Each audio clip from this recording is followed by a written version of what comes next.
pertanyaan pertanyaan saya yaitu rasa penasaran saya. Nah, autism kan merupakan salah satu bagian dari kebutuhan khusus. Nah, dari berkebutuhan khusus.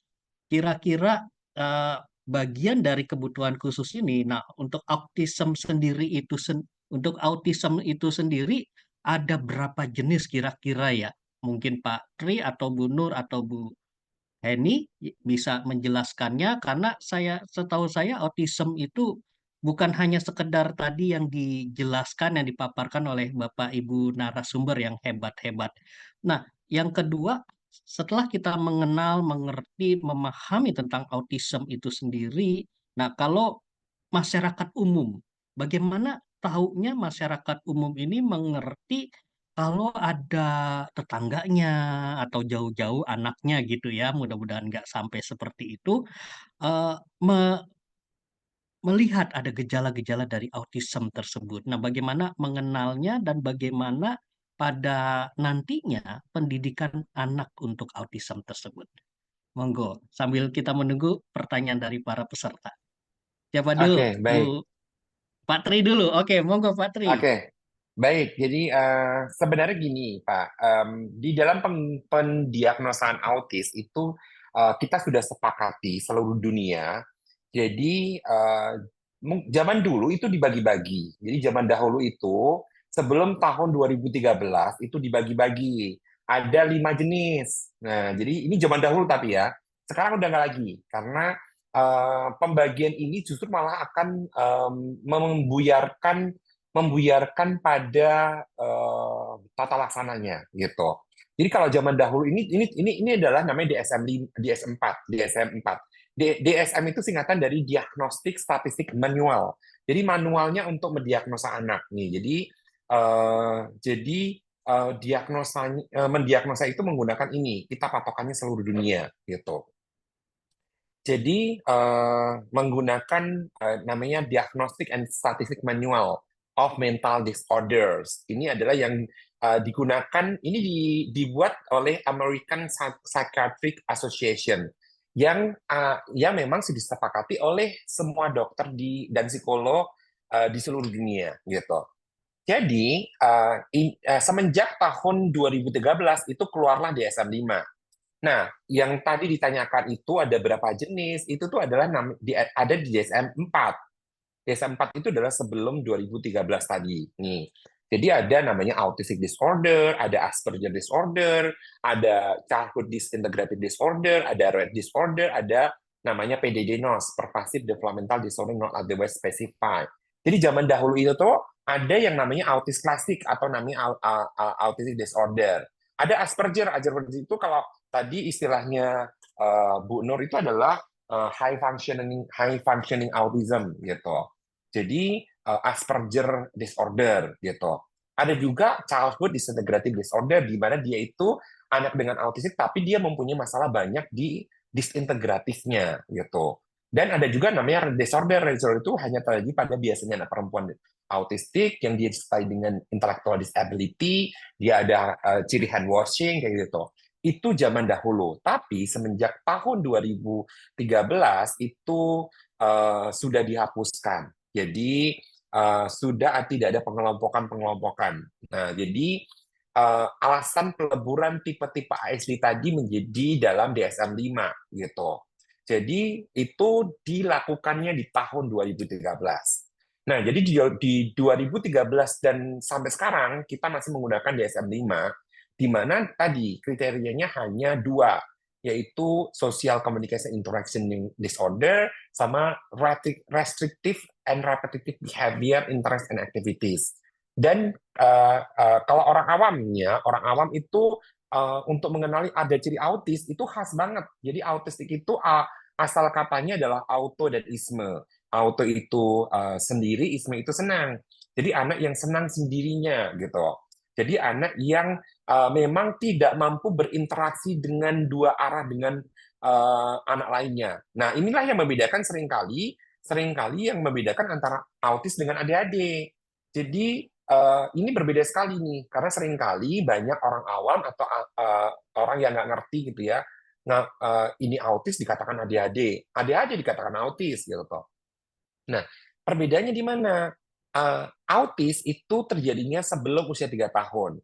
Tapi kalau ADHD, onset itu boleh didiagnosis setelah 4 tahun, karena usia sekolah. Karena ADHD itu terjadi hanya pada anak usia sekolah. Nah, autis cirinya gangguan interaksi sosial, cuek. Dia tidak peduli, menyendiri. ADHD kebalikan, nggak fokus, konsentrasinya, tidak ada cuek. Jadi bukan bukan cuek, tapi nggak fokus. Dan bahkan adik-adik itu sok kenal sedekat. Jadi anak adik-adik itu deketin orang. Tante, tante, tante, aku mau ini dong tante. Nah, kayak gitu. Terus autis ada steaming tadi seperti hand flapping, bla bla bla bla. Adik-adik nggak ada steaming gitu. Autis ada gangguan pemahaman. Tadi ingat tuh karena memang ciri khasnya adalah adanya di area gangguan pemahaman bahasa. Sedangkan adik-adik tidak ada gangguan pemahaman gitu. Nah, autis tiga cirinya tadi gangguan interaksi sosial, gangguan perilaku, dan gangguan bahasa. Sedangkan kalau adik-adik hiper, impulsif, dan nggak fokus. Jadi memang itu yang berbeda sekali. Jadi kalau orang awam orang awam yang apa sih yang orang awam bisa lihat yang kelihatan sekali ya ini tadi yang bahwa minim atau tidak adanya kontak mata. Nah, jadi gagalnya joint attention itu menjadi ciri khasnya autistic spectrum. Jadi memang autistic spectrum itu yang menjadi khasnya adalah joint attention atau kontak mata. Kontak mata berarti bukan bukan nggak fokus. Kalau anak adik-adik itu dia melakukan kontak mata, tapi dia nggak fokus gitu. Tapi kalau autistik adalah ciri khasnya adalah tidak melakukan joint attention atau tadi kontak mata. Begitu, Pak. Oke, luar biasa penjelasan dari Pak Tri Gunadi ya, sangat gamblang ya.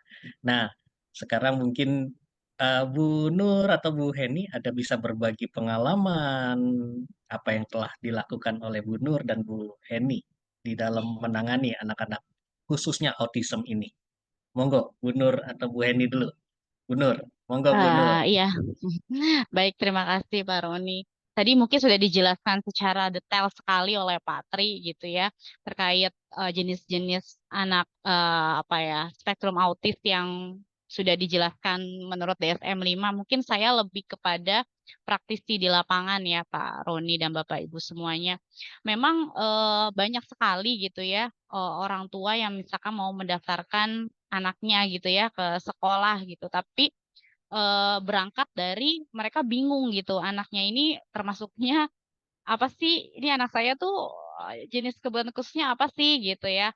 Itu banyak sekali Pak yang kasus-kasus yang ke kami itu seperti itu gitu. Bahkan mereka mendaftar tapi mereka juga nggak tahu jenis kekhususannya apa. Ada kebetulan banget memang kan kami itu saya pribadi itu kan adalah kepala sekolah Maitri School yang mana memang sekolah kami itu melayani pendidikan anak-anak dengan spektrum autisme. Jadi sekolah kami itu memang khusus melayani anak-anak dengan autisme. Nah, ketika ada orang tua yang datang gitu ya tanpa ada diagnosa sebelumnya oleh psikolog, oleh dokter, biasanya kami memang merujuk orang tua tersebut untuk eee, ke psikolog dulu atau ke dokter dulu gitu. Karena memang kan bukan ranah kami ya sebagai seorang pendidik untuk menegakkan diagnosa anak ini autis, anak ini eee, hambatan intelektual, anak ini itu bukan ranah kami sebagai seorang pendidik gitu. Tapi kami perlu berangkat dari diagnosa dari eee para ahli gitu ya, seperti psikolog atau dokter yang memang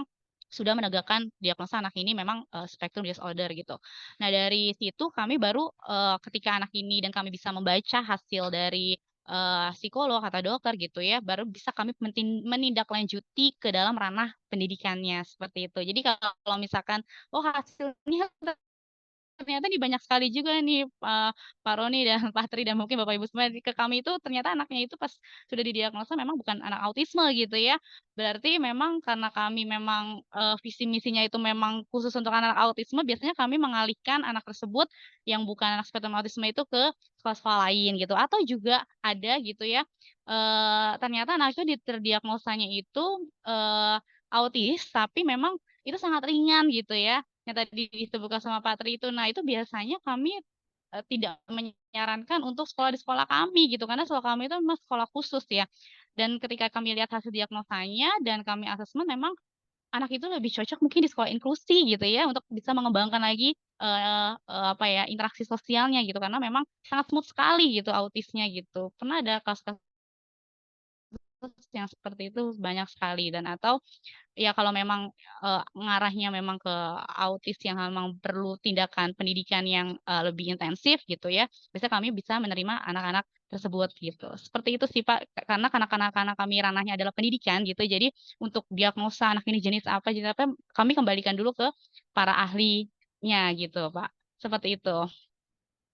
Oke, terima kasih penjelasannya Bu Nur. Wah, luar biasa nih. Ini di sini lengkap ya. Ada yang bergelut di dalam bidang terapi, psikologi, bahkan ada yang praktisi pendidikan. Nah, saya ingin mendengar suaranya Bu Heni dari Rumah Autis. Monggo Bu Heni.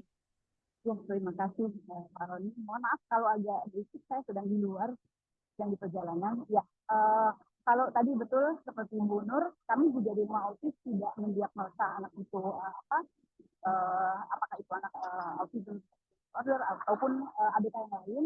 Tapi yang kami lihat adalah kemampuan anak ini ada di mana.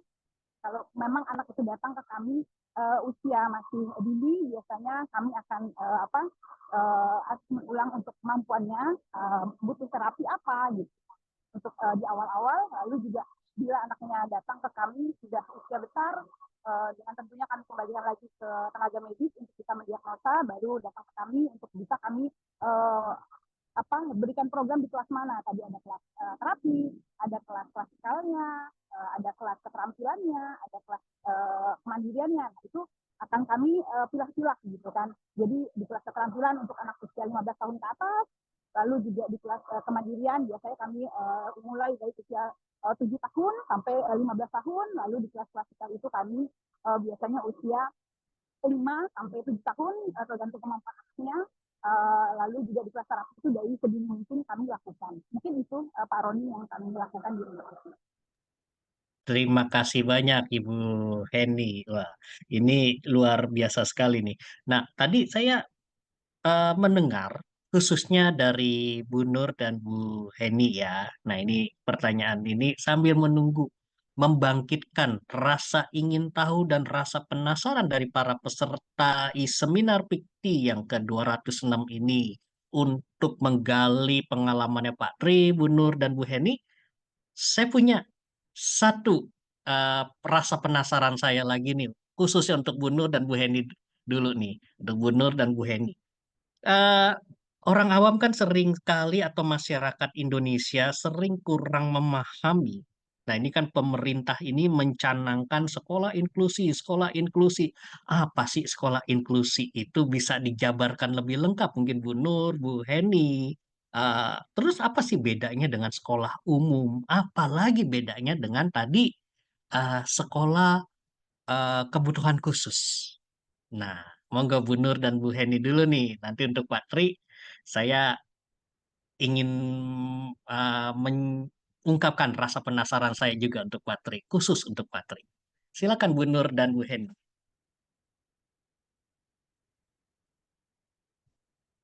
Pengalaman Bu Nur dan pengalaman Bu Heni. Sekolah inklusi apa sih itu?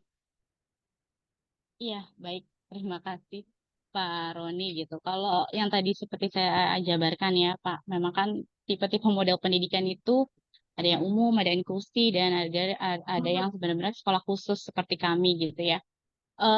Nah, model-model ini apalagi sekarang itu pemerintah itu sedang menggalakkan namanya sekolah inklusi ya, bagaimana seluruh sekolah diharapkan mampu mengakomodir kebutuhan seluruh anak berkebutuhan khusus seperti itu ya, Pak. Jadi kalau model sekolah inklusi itu memang sekolah tersebut memang harus menerima gitu ya anak berkebutuhan khusus gitu ya. Tapi di setiap rasionya itu beda-beda ya, setiap satu kelas eh, mungkin dalam satu kelas itu ada satu dua yang anaknya berkebutuhan khusus gitu. Kelas yang lain satu dua gitu. Jadi memang di dalam satu kelas itu pasti ada anak berkebutuhan khususnya gitu. Dan di sekolah inklusi itu juga tidak hanya untuk asal menerima saja gitu ya, anak-anak berkebutuhan khusus yang penting kita terima aja gitu, tidak juga seperti itu, tapi bagaimana sekolah tersebut harus menyediakan layanan pendampingan khusus jika memang diperlukan bagi anak autis yang ada di sekolah tersebut gitu. Misalkan ada mungkin sekolah inklusi yang memang menyediakan guru pendidikan khusus gitu, yang mana nanti di apa namanya mungkin di pelajaran tertentu gitu ya, anak tersebut harus membutuhkan pendampingan atau pembelajaran yang bisa dimodifikasi gitu ya. Tentunya mereka itu kalau di sekolah inklusi anak autis itu memang bercampur dan memang belajar gitu satu kelas dengan siswa-siswa lainnya yang tipikal seperti itu, Pak. Kalau Apa umum, termasuk, maaf Bu Nur, apa termasuk guru khusus itu di sekolah umum itu atau yang dikenal di sekolah inklusi shadow itu teacher. ada shadow teacher ya, betul ya? Shadow teacher ya? Nah, ya itu shadow teacher itu juga memang jika diperlukan ya Pak ya, ada ada anak yang memang membutuhkan sangat membutuhkan shadow teacher gitu untuk pendampingan. Tapi kan rata-rata sekolah inklusi sepertinya untuk menyediakan shadow teacher tuh enggak ya Pak ya. Biasanya itu dari pribadi dari orang tuanya gitu ya Pak. Biasanya seperti itu. Tapi rata-rata sekolah inklusi itu memang sekarang ini gitu ya, ada ada dalam satu sekolah itu ada guru pendidikan khusus tapi bukan untuk menjadi shadow teacher gitu, Pak. Gitu. Jadi sekarang dan rata-rata di sekolah inklusi itu juga apa ya namanya ya, jika memang anak itu kondisinya berat ya, maksudnya memang sangat membutuhkan bantuan gitu ya. Nah, itu biasanya shadow teacher itu seperti sekolahnya gitu ya menyarankan kepada orang tuanya untuk anak ini butuh pendampingan atau shadow teacher dari lain gitu. Karena berdasarkan teman-teman saya juga gitu yang ada di sekolah inklusi, ya rata-rata yang menyediakan shadow teacher misalkan memang diperlukan itu ya dari pihak kolaborasi dari orang tuanya gitu. Seperti itu sih Pak kurang lebih. Kalau sekolah khusus itu benar-benar di sekolah tersebut itu hanya ada anak berkebutuhan khususnya gitu, tidak ada bercampur dengan anak tipikal karena itu kan khusus untuk anak-anak berkebutuhan khusus gitu. Kalau di sekolah kami di Maitri School yang memang satu sekolah itu memang semuanya adalah autisme gitu. Dari TK, SD, SMP, SMA sampai vokasional itu semuanya autis gitu. Itu kami itu bentuknya sekolah khusus gitu. Pas sekolah inklusi itu pasti akan bercampur dengan eh, anak-anak tipikal gitu. Seperti itu sih Pak kurang lebih. Mungkin nanti Bu Heni bisa menambahkan. Oke, makasih Bu Nur. Bu Heni, bagaimana pengalaman Ibu yang perbedaan antara sekolah inklusi, sekolah umum, dan sekolah khusus? Monggo Bu Heni. Seperti yang disampaikan oleh Bu Nur, sekolah inklusi itu adalah sekolah yang menghadirkan secara Bu bebas. Heni, suaranya bisa mungkin mic-nya bisa lebih didekatkan lagi Bu, biar lebih keras Sekolah suaranya. sekolah inklusi itu kan kita ketahui itu merupakan peraturan pemerintah ya yang kita sudah tetapkan bahwa sekolah harus menerima anak-anak berkebutuhan khusus di kelas yang bercampur dengan anak-anak tipikal, ya, anak pada umumnya di sekolah reguler. Mungkin sama seperti yang dikatakan Bu Nur, ada anak yang butuh guru pendamping khusus ataupun juga shadow teacher tadi gitu kan. Nah, kalau tambahan dari saya biasanya untuk anak-anak berkebutuhan khusus yang ada di sekolah inklusi, mereka menggunakan kurikulum yang diadaptasi. Jadi kurikulumnya itu bisa jadi tidak sama dengan teman-temannya yang tipikal lainnya gitu ya. Ada yang diadaptasi ataupun dihilangkan, ada yang diganti, ada yang dimodifikasi, tergantung cara belajar anak dan cara juga modalitas yang anak punya gitu kan. Anaknya mungkin sudah bisa membaca tapi untuk memahami satu pelajaran bacaan mungkin dia butuh gambar lebih gitu ya untuk bisa membuatnya paham dengan apa-apa yang sudah disampaikan gurunya di kelas. Terus juga guru pendampingnya akan membantu anak itu mengulang pelajaran di luar kelas regulernya. Misalnya di kelas matematika, anak butuh tambahan. Teman-teman lain sudah bisa mengerjakan penjumlahan misalnya di kertas secara langsung, tapi si anak berkebutuhan khusus ini mungkin butuh contoh langsung dari benda-benda konkret yang bisa dia jumlahkan atau bisa dia kurangi atau dia bagi atau dia kali seperti itu. Itu yang mungkin perbedaan tambahan dari apa itu sekolah inklusi. Lalu juga sekolah khusus, sama tadi khusus yang menjelaskan, sekolah khusus itu sekolah yang semua isinya adalah anak-anak berkebutuhan khusus. Dan juga kurikulumnya disesuaikan. Jadi tidak harus memakai sekolah kurikulum dari Dinas mungkin ya, yang sekarang kurikulum Merdeka atau kurikulum 13 dulu ya.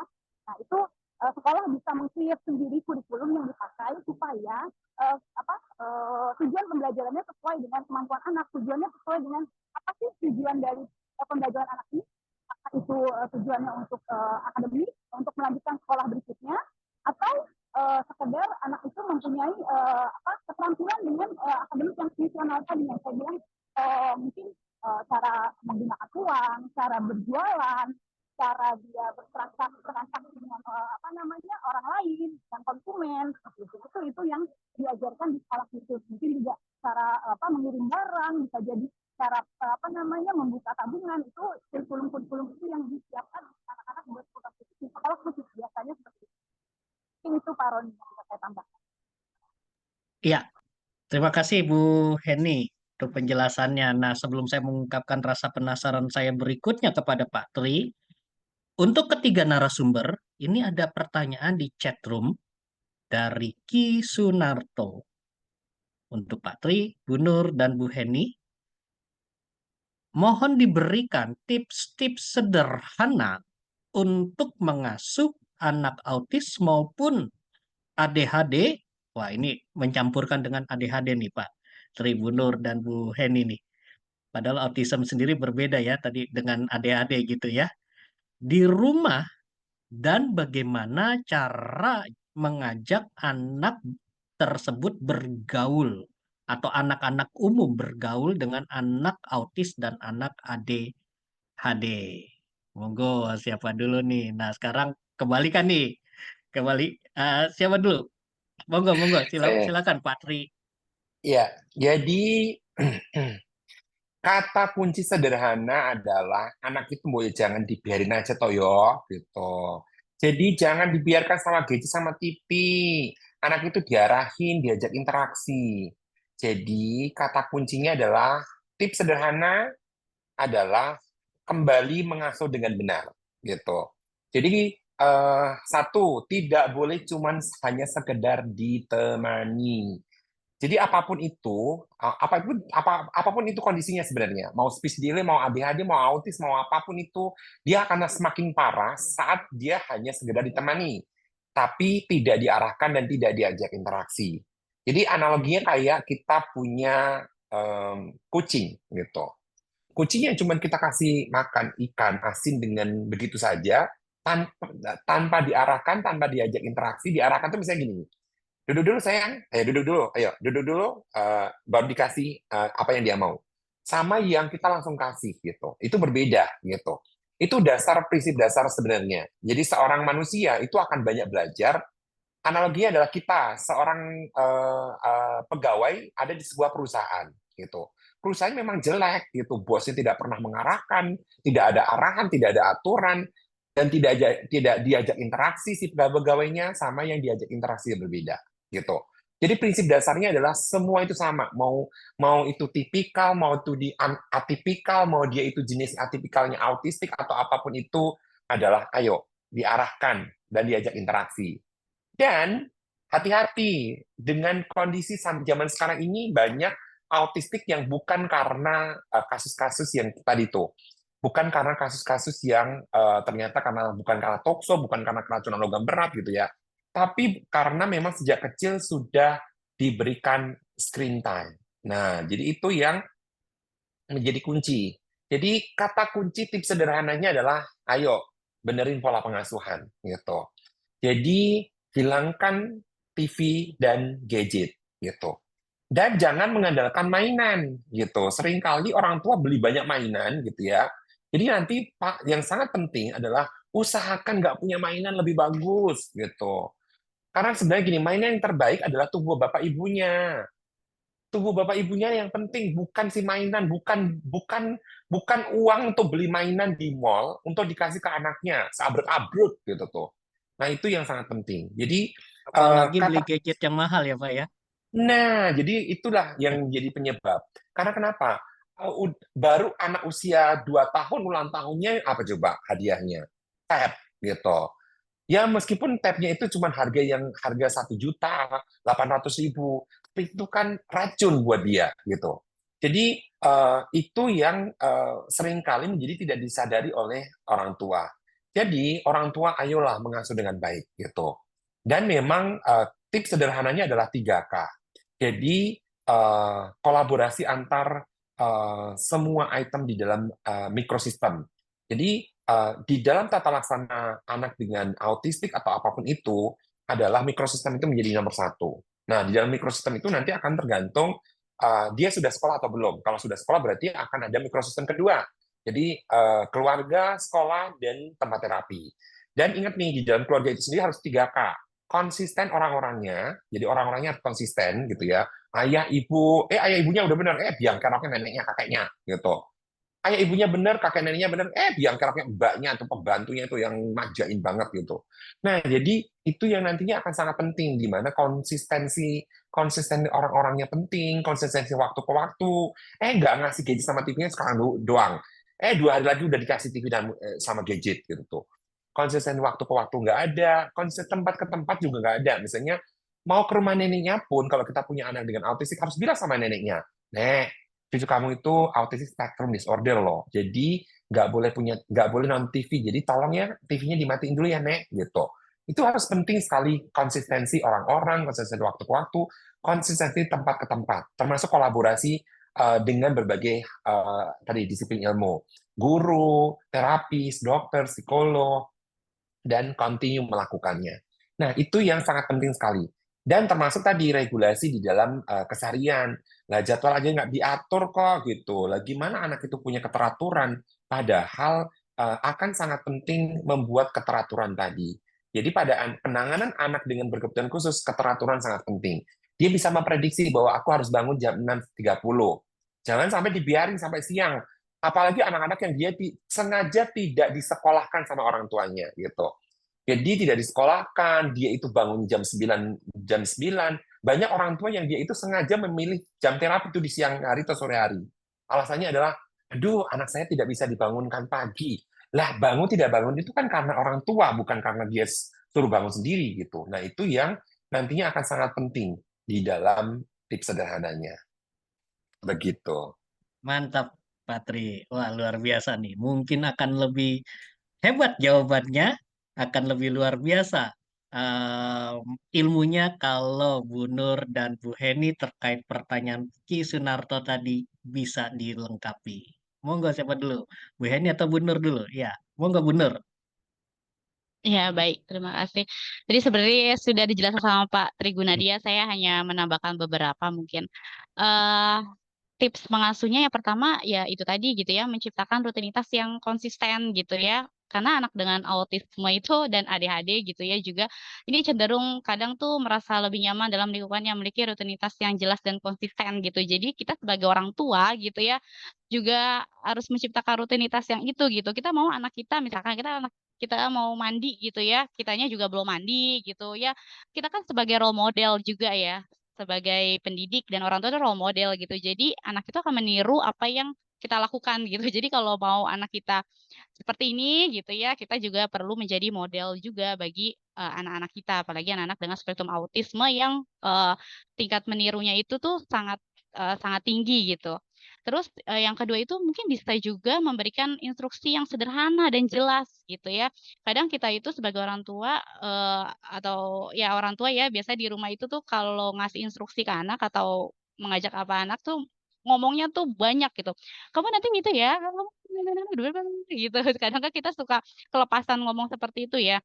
Nah, kenapa anak-anak autisme kadang nggak melaksanakan apa yang kita mau, mungkin dia tidak paham apa yang kita bicarakan gitu ya, karena bahasa kita itu selalu terlalu kompleks dan tidak mereka pahami gitu.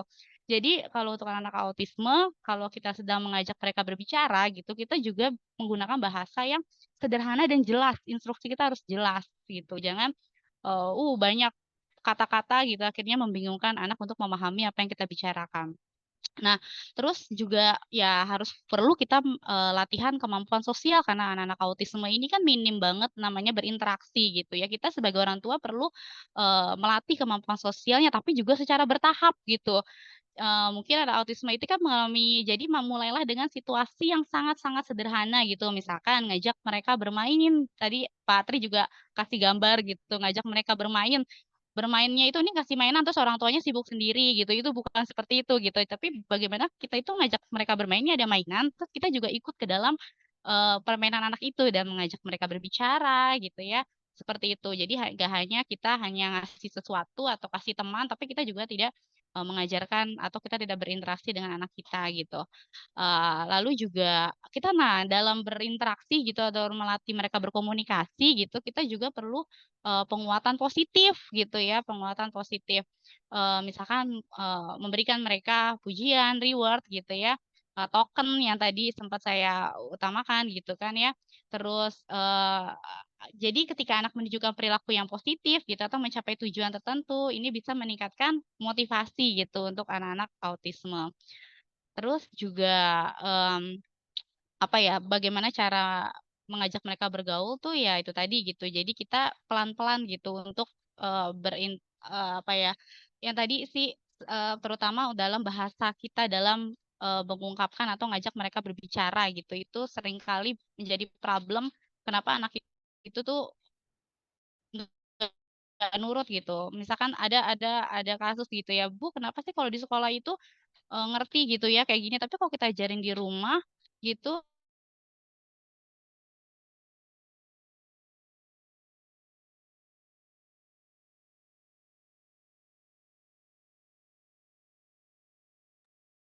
Bu Nur, nge-lag kah atau saya yang nge-lag? Sepertinya freezing sepertinya. Oh, freezing Bu Nur. Oke, Bu Nur freeze. Bu Nur sudah, oh masih nge-freeze. Mungkin Oh, oke.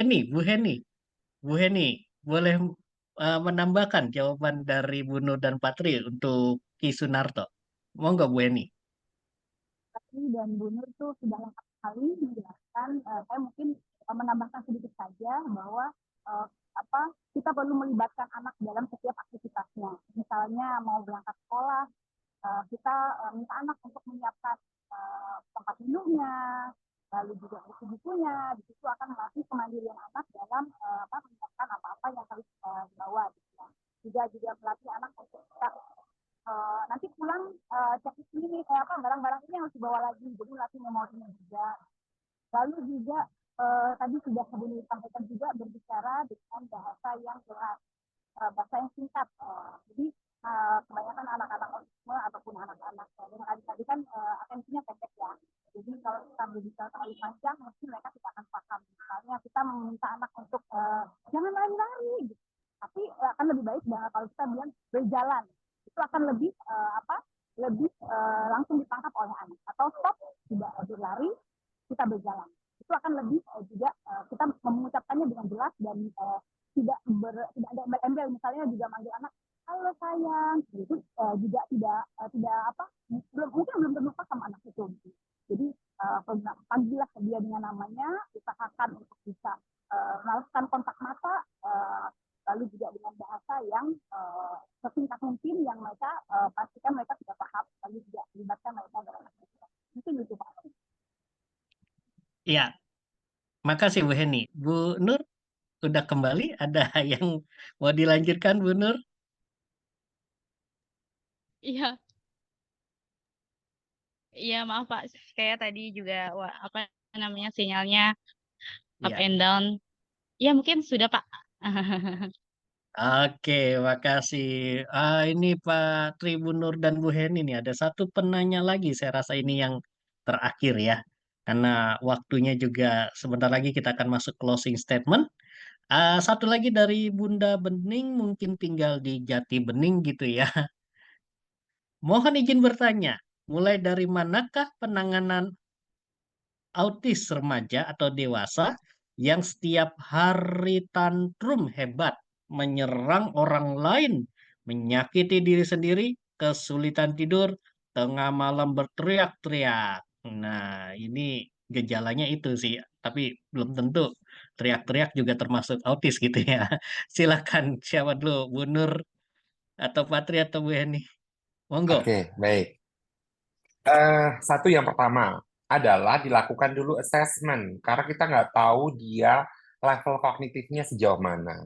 Jadi nanti kalau dilakukan di sebuah center seperti tempat kami di Yamed Child Development Center, itu anak dengan usia remaja itu dicek dulu, dites dulu. Jadi semua tadi dari spektrum yang tadi itu ada 6 spektrum tadi, terutama sensori dan kognitif gitu, karena nantinya itu ini yang akan sangat kita butuhkan nih, kita perlukan IQ-nya berapa gitu. Kalau IQ-nya itu nggak nyampe gitu ya, nggak nyampe di tingkat pemahaman, dan itu nanti yang menyebabkan kenapa dia sampai tantrumnya kenapa gitu.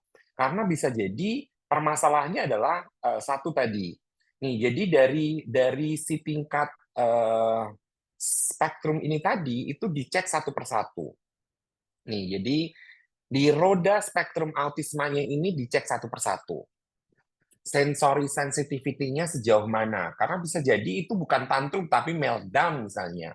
Meltdown itu adalah level kepayahan sensori yang sudah luar biasa terhadap anak itu. Itu belum belum diselesaikan. Apalagi dengan trigger autis yang sudah remaja, di mana misalnya kalau pada anak laki-laki 12 tahun, di mana pubertas itu sudah terjadi, hormon testosteron itu sudah aktif. Kalau ada pada anak perempuan di atas 9 tahun itu harus diwaspadai kalau hormon estrogen dan progesteronnya sudah aktif dan nantinya akan menstruasi. Dan saat dia itu lagi terjadi perubahan hormonal tadi, itu pasti akan luar biasa gitu. Itu yang dia nggak tantrum jadi memicu tantrum gitu. Ditambah dengan sensory sensitivity.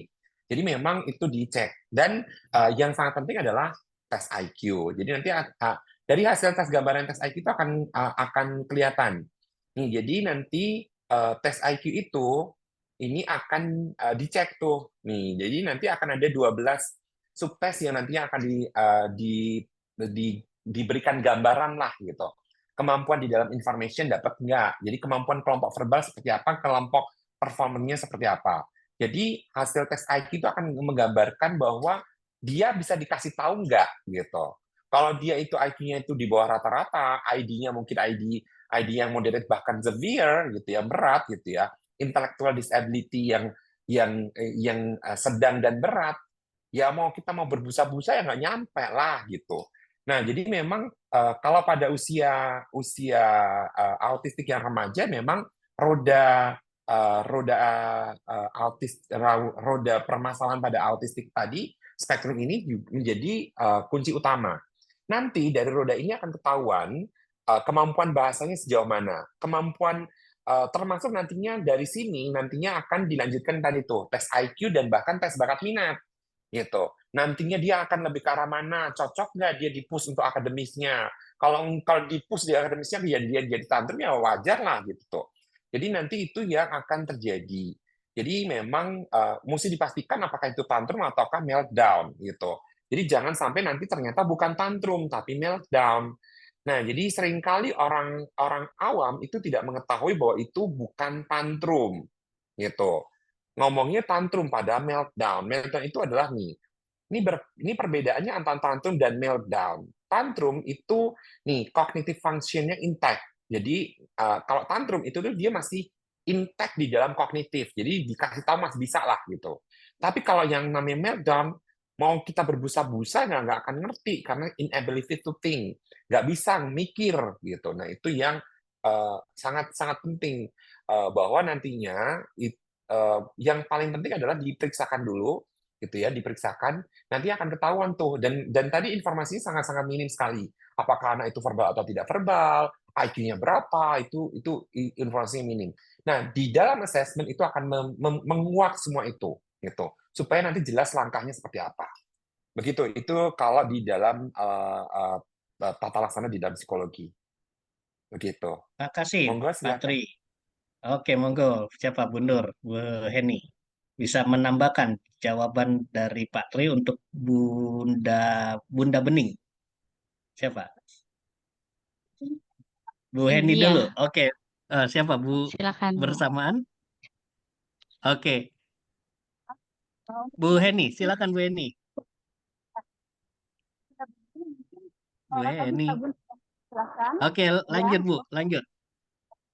Pak Tribun sudah menjelaskan bahwa ibu bisa melakukan aksinya pulang untuk kondisi anaknya, ataupun juga bisa mengkonsultasikan kepada psikiater mungkin ibu. Jadi mungkin bisa memberikan bantuan medis untuk bisa memberikan agak menenangkan misalnya seperti itu. Jadi kita mau mengajarkan hal lain apabila anaknya belum tenang kita akan kesulitan gitu ya. Apalagi Pak Tribun tadi bilang mungkin kondisi anaknya meltdown, jadi bisa diakses pulang dari kondisi meltdown, mungkin butuh juga bantuan pengobatan ataupun secara medis, jadi anaknya bisa lebih tenang. Lalu kita bisa memberikan pengajaran-pengajaran yang lain. Karena kita mengajarkan anak usia 15 tahun ya Bu, kalau di kami biasanya 15 tahun kita akan memberikan keterampilan.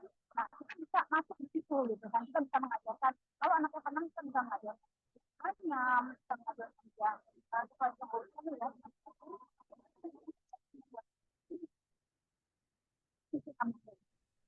Bu Heni. Oke, cukup. Makasih Bu Heni.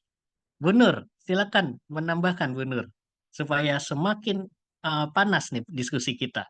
Silakan Bu Nur. Iya, baik. Terima kasih Pak Roni. Saya melanjutkan ke Pak Tri ya, Pak.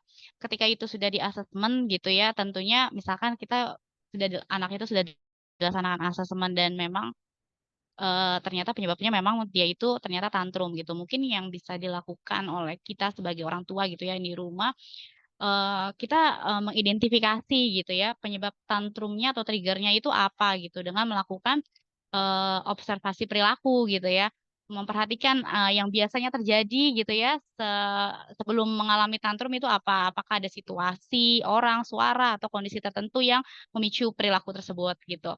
Nah, tantrum pada anak autis itu seringkali disebutnya, pada rasa frustasi gitu ya, kebingungan atau kelebihan stimulasi sensorik atau, kesulitan dalam berkomunikasi gitu, bisa menyebabkan tantrum. Nah, kita tuh perlu observasi dulu perilakunya seperti apa. Lalu kita juga perlu mencatat pola pola tantrumnya gitulah. Jadi kita mencoba mencatat gitu waktu, tempatnya, dan situasi di mana anak itu tuh tantrum terjadi dan mencari pola yang berulang gitu. Jadi kita, nah sebagai orang tua dan guru gitu ya, kalau kita di sekolah kita tuh mencatat gitu ya. Mencatat, perilakunya seperti apa, terus, polanya itu seperti apa, atau di jam-jam berapa nih dia, terus berapa lama dia kalau lagi tantrum gitu, dan itu bisa kita catat dulu gitu. Jadi kita mau menganalisa nih penyebab tantrumnya itu seperti apa. Nah, terus juga kita perlu mengevaluasi kebutuhan sensorik dan lingkungannya gitu, seperti apa. Lalu, ini juga bisa, latihan cara berkomunikasi juga gitu. Jadi anak-anak tantrum pada anak autis itu seringkali terjadi karena, anak yang remaja ini nih, autis yang remaja ini nih sulit, untuk mengekspresikan keinginan atau perasaan mereka gitu. Jika mereka memiliki keterbatasan ini dalam bahasa verbal, jadi kita mungkin bisa ada pertimbangan seperti, menggunakan PEC gitu ya, bahasa isyarat atau alat aplikasi komunikasi lainnya gitu untuk, membantu mereka, mengkomunikasikan apa sih yang mereka mau gitu ya. Lalu berikan waktu untuk mereka merespon gitu ya. Rata-rata remaja anak autis itu mungkin butuh waktu untuk lebih lama untuk memproses informasi atau pertanyaan gitu. Kadang-kadang misalkan nih lagi anak-anak lagi tantrum, misalnya lagi nangis gitu ya, wah teriak-teriak gitu ya. Seringkali orang tua itu terlalu banyak memberikan, "Ayo kenapa? Kenapa lagi tantrum?" Terus dia ditanya-tanya gitu. Bagaimana mereka kan pasti tambah marah gitu. Kita aja yang biasa aja gitu ya, kalau kita lagi marah atau apa gitu, kita perlu menyendiri atau, kita perlu meluapkan emosi gitu tanpa harus banyak pertanyaan gitu ya untuk meredam, emosinya gitu. Nah itu anak autisme itu yang remaja apalagi butuh waktu untuk merespon, tunggu mereka untuk merespon, jangan kita langsung nggak sabaran gitu ya, kita langsung kasih pertanyaan atau instruksi, suruh diam, suruh apa gitu ya. Nah itu, harus benar-benar diminimalisir untuk, "Diam ya, kalau nggak diam nanti mama bla bla bla." Itu seringkali itu ya bahasa-bahasa ancaman seperti itu kita lontarkan kepada anak kita yang tiba-tiba tantrum gitu ya. Kita lontarkan kata-kata itu seperti ancaman dan lain-lain, eee, Kalau nggak diam nanti mama kasih ini nih. Nah, itu kita perlu menghindari hal-hal yang seperti itu. Nah, makanya dari itu kita perlu menganalisa nih ketika anak kita terus-terusan seperti itu nih apa ya penyebabnya ya? Biasanya nggak mungkin itu tidak ada sebabnya gitu ya. Pasti ada nih sebelumnya gitu. Sebelum jadi tantrum nih ada apa dulu nih? Ini pasti kita perlu menganalisa itu. Nah, menggunakan teknik pengelolaan perilaku dari behavior management itu yang tadi saya paparkan pola ABCD itu juga penting untuk kita menganalisa, apa sih fungsi dari perilaku anak kita itu apa gitu, fungsinya apa, atensi kah, mencari perhatian, atau menginginkan sesuatu gitu kan, itu perlu kita analisa. Terus, bisa mengajarkan anak-anak keterampilan mengelola emosi gitu, mengenalkan teknik relaksasi gitu kan ya, itu, ada teknik-tekniknya tersendiri gitu.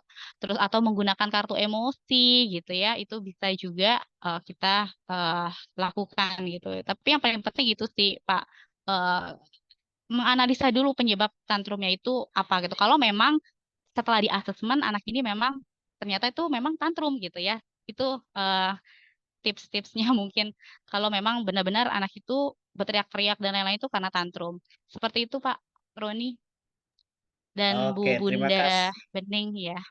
Ya, terima kasih Bu Nur. Bapak Ibu semuanya, sungguh diskusi kita hari ini luar biasa ya. Ini baru satu spektrum, begitu ya, Bapak Ibu narasumber ya. Baru satu spektrum, belum lagi ada ratusan spektrum yang seperti ini, yang berbeda jenisnya, yang mungkin bisa kita diskusikan lebih lanjut nanti ya. Bapak Ibu, ini merupakan satu gambaran ya, gambaran bagi kita apa itu autism spectrum disorder, mulai dari level autismnya, terus kita jangan asal menyebut dia anak autis, tetapi kita perlu asesmen terlebih dahulu, ada asesmen aspek psikologis, medis, dan edukasi. Nah, terus juga ada perilaku-perilaku di dalam autism, terus bagaimana terapinya pada akhirnya apa tindak lanjut masyarakat apabila mengetahui atau mengenal di sekitar, di lingkungan ada anak autis seperti itu. Nah, terima kasih Bapak Ibu semuanya. Saya rasa penasaran saya stop dulu ke Pak Trigunadi karena waktu sudah menunjukkan pukul 17:17. Kita juga akan mendengarkan nanti closing statement dari Bapak Ki Sunarto. Sekali lagi terima kasih untuk para narasumber hebat kita kali ini. Hari ini pada e-seminar PIKTI seri 206 dengan topik Integrative Care for Autism Spectrum Disorder dengan speaker pertama yaitu Ibu Nur Mudmaina SPD GR, speaker kedua yaitu Ibu Heni Marifa AMDOT, speaker ketiga yaitu Bapak Tri Gunadi AMDOT Sarjana Psikologi Sarjana Kedokteran AIFO FIT. Terima kasih banyak kepada para narasumber hebat kita kali ini. Saya serahkan acara penutup kepada Dr. Sunarto sekaligus untuk menyerahkan sertifikat kepada narasumber hebat hari ini dan langsung menutup acara e-seminar PIKTI seri 206 kali ini. Silakan Dr. Sunarto. Pak Roni Gunawan, Ibu Bapak yang kami hormati, semua peserta seminar PIKTI, khususnya narasumber.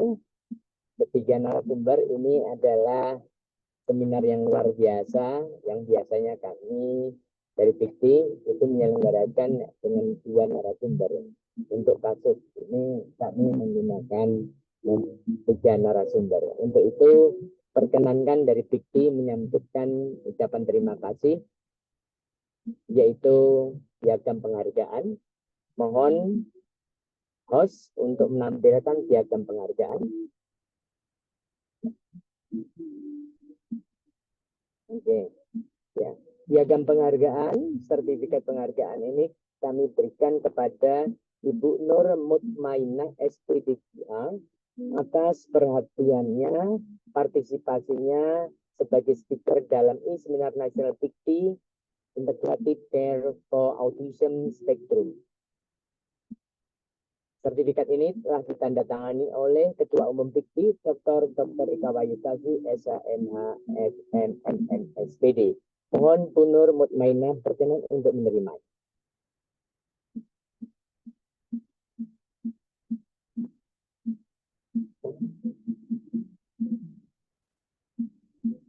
Selanjutnya, sertifikat penghargaan dari PIKPI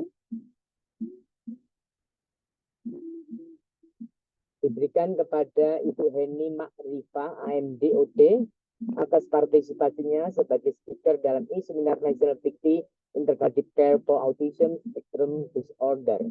Sertifikat ini telah ditandatangani Ketua Umum PIKPI Dr. Eka Wayutasi SHMH. Mohon Ibu Heni berkenan untuk menerima sertifikat ini.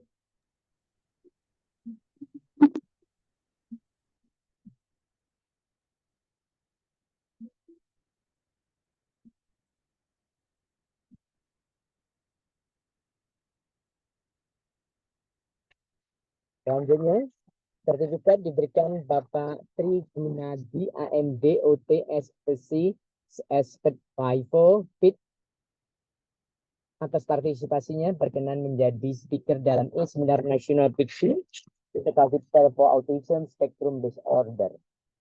Mohon Bapak Tri Gunadi berkenan untuk menerimanya.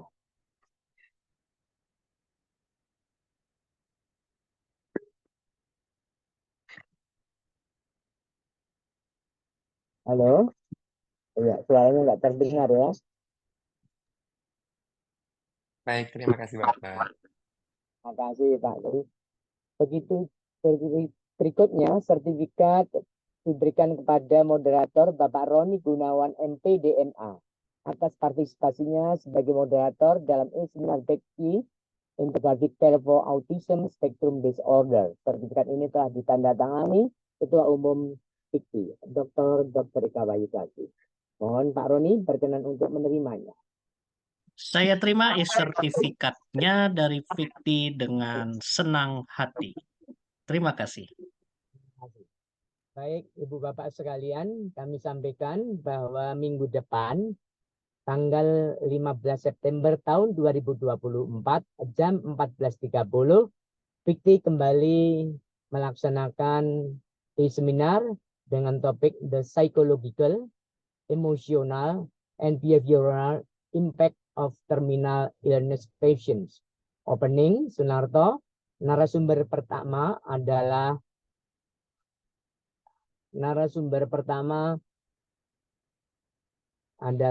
Bapak Dr. Indria Laksmi Gamayanti.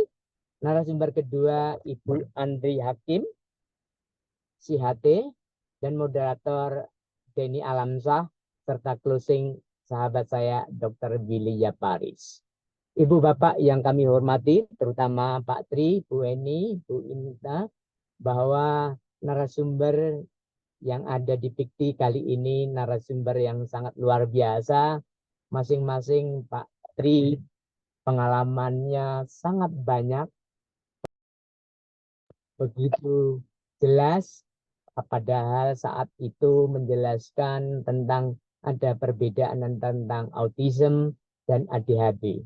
Tadi saya mendengarkan bahwa sebelum tahun 2013 autism itu ada 5 kategori. Namun setelah itu sudah disederhanakan lagi, tidak menjadi 5 kategori. Begitu juga perbedaan ada untuk autism, itu adalah sukanya menyendiri. Berasal dari kata auto adalah sendiri, ism. Dan itu dinyatakan bahwa cara mengasuhnya yaitu kita temani, kita arahkan, jangan dibiarkan. Begitu juga perbedaannya yang ADHD, yaitu terutama ketika setelah umur 4 tahun sudah sekolah, ya. Ketika autism adalah umur 3 tahun. Begitu ya, Pak Tri. Begitu juga pengalaman-pengalaman yang lain menyatakan bahwa untuk penanganan autism, terutama autism, memperhatikan. Jangan hanya dibiarkan, jangan dimanjakan oleh gadget, jangan dimanjakan oleh permainan-permainan. Dibutuhkan pertemanan, dibutuhkan pergaulan. Seorang bapak, seorang ibu, ataupun keluarga, mari kita temani bersama. dibutuhkan keteladanan. Jangan setelah diberikan mainan, kemudian dibiarkan sendiri. Jangan. Perlu pertemanan, perlu pola asuh yang benar. Baik, Ibu Bapak sekalian, di seminar Pikti ini telah selesai dalam acara diskusinya. Namun kami Pikti mengucapkan terima kasih kepada Pak Tri, Bu Nur, Bu Heni, bahwa penjelasan Pak Tri, Bu Nur, dan Bu Heni sangat terang benderang, jelas terpilah-pilah sebagaimana cuaca hari ini terang benderang. Maka penjelasannya pasti bermanfaat buat kami semuanya. Terima kasih atas penjelasan Pak Tri, Bu Heni, dan Bu Nur, bahwa penjelasannya, narasumbernya ada sangat bermanfaat. Kata para bijak menyatakan sebaik-baik orang adalah orang yang bermanfaat. Terima kasih. Salam sehat, salam sejahtera, salam sukses, salam sejahtera.